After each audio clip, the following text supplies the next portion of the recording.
In the Vale of Kashmir in India, Princess Naji visits the yogi to ask his help for Chandler, whom she believes to be in danger, but whose whereabouts she does not know. The yogi tells her of Dorothy's imprisonment, and that it is because of Chandler's fear for her that he cannot liberate her. Naji and the yogi look into the crystal ball, and at last Chandler hears the yogi's voice. As proof of his power, Chandler summons Naji to come to him in the jungle. The present act opens in the native inn 1 week later. It is night. Chandu the Magician.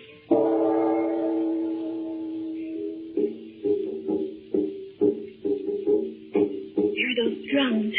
It's the signal for the priest to begin. Are you ready to go, Bob? Of course I am. I've been sitting in my room for an hour waiting to hear those old drums. Bob, I'm so nervous I can hardly think. Where's Father?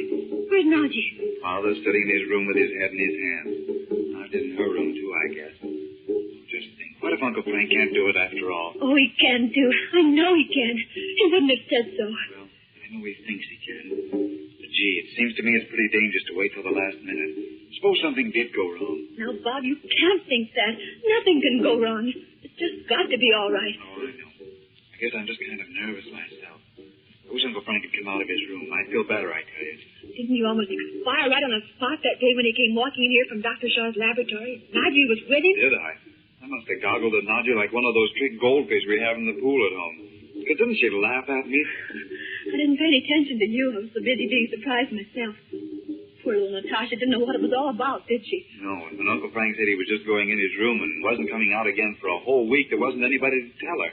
I tried all kinds of things. Oh, I wish I could have seen you. You mean you tried to tell her about the magic powder and everything just by waving your arms around? Oh, don't be silly. I guess she didn't understand me very well. I should think not. What did Mother say Uncle Frank told her? He went over there to see her before he went into his room and shut the door and didn't come out. Well, I asked her, the next day when they let us go over to see her, and all she told me was he told her not to be afraid. I think he must have told her something else. She didn't look a bit worried when I saw her this morning. Do you think she did? No. I don't see how she could help it. Because she knows very well they're planning to have that feast of the darkened moon tonight. You know what, Bob? The guard told her that people who were going to be victims of sacrifice... Oh, doesn't that sound horrible? What did he say? He said he told her they had a special kind of a robe that they had to put on when they took them out to be... Well, when they took them out. And he said it was blood red. Isn't that horrible? It sure is. But then they're not going to do anything to her. Let's not think of that. Well, why don't you go and get Father and bring him out here? Uncle Frank will surely come out in a minute. He'll hear those drums. Yeah, I guess I will go in there. Say, listen, Betty. What? Do you think Uncle Frank really hasn't eaten one bite for a week? Why, I know he hasn't. The servant has put trays down there every day in front of his door. They've never been touched. Why? Well, gee whiz. I'd hate to think how empty I'd be if I hadn't eaten anything for a week. Oh, so would I. You'd look like one of those empty shells we find on the beach at home. You know, those thin things that the animals just kind of dried up inside of. Father. Come on, Father. Don't just sit there. It must be nearly time to go. Don't you hear those drums? I'm coming, son. Oh, I'm wondering if I should take you children over there. Especially Betty. Oh, Father. Oh, now, Father, please, why?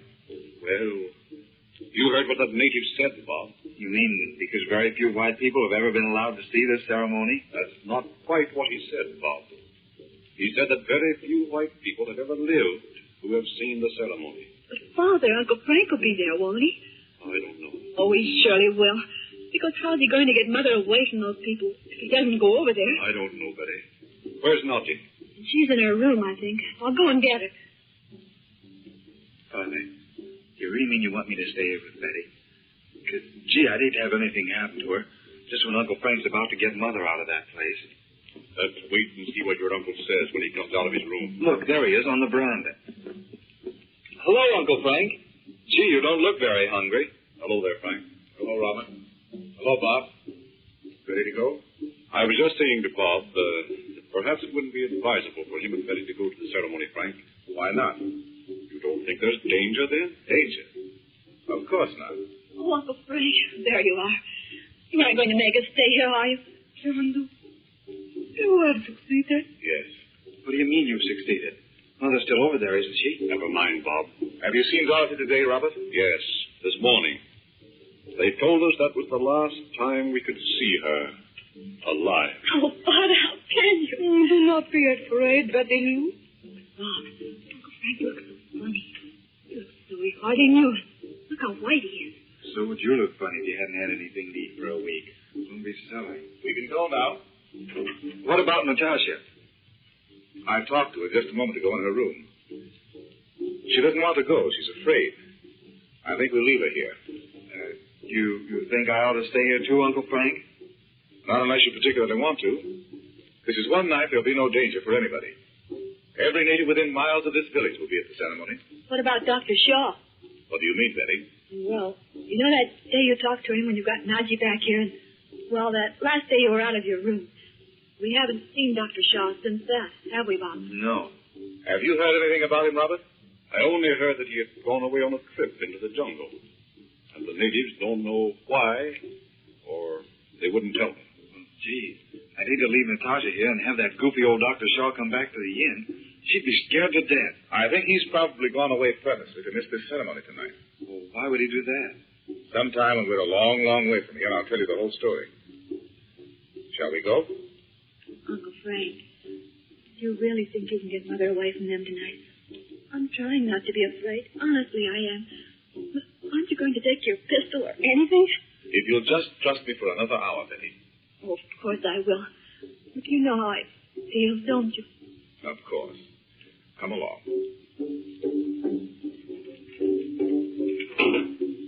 Well, this time we don't need to go hiding around among the bushes, do we? They know we're coming. Oh, look at that enormous fire in front of the temple. Gee, and look at all those natives. Looks like there's thousands of them. White men, you and your women will sit here.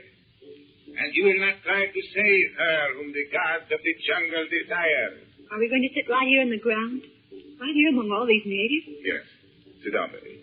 And all of you. Well, where do you suppose Mother is? In the temple. In the temple? You mean there? Yes. They take the sacrificial victims to the temple to prepare them for the ceremony. You mean putting on the blood-red robe and all that? How did you know about that? I told him. The guard told Mother.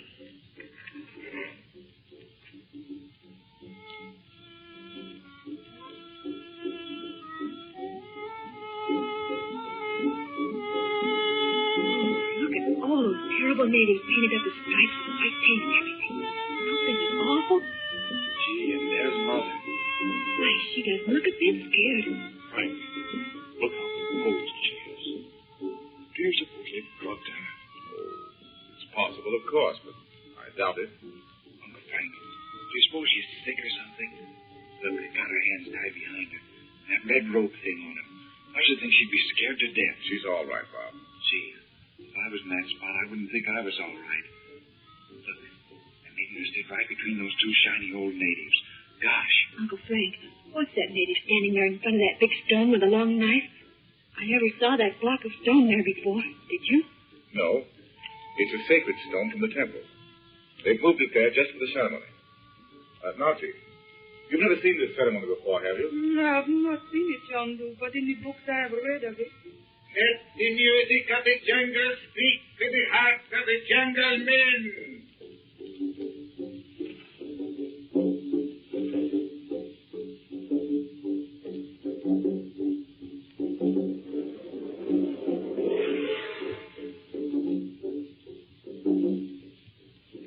Tonight is the feast of the darkened moon. Tonight the white woman pays with her life for killing a priest of the temple. You would speak, white woman, before you die. Tell the jungle men why you killed the priest. I did not kill the priest. I have told you so before. Oh, Mother. Mother. Hush, dear. The god of the jungle has said you killed the priest. By the test of the fire and the cobra, he has said it. Where do you suppose all those fellas sit there so still, Uncle Frank? They haven't moved a muscle. It's part of the ceremony. There's always a victim sacrificed at these feasts of the darkened moon. And they sit there like that until after the death blow has been struck. Gee, I wish you'd let me start shooting, Uncle Frank. I can... Hush. No. Will you die by the knife, white woman, or by the bite of King Cobra himself? By the cobra. Oh, how can she? I wish I hadn't come. Look, they're taking her right over to the altar. That man's taking a snake out of that basket. Oh, Uncle Frank. Quiet, Betty.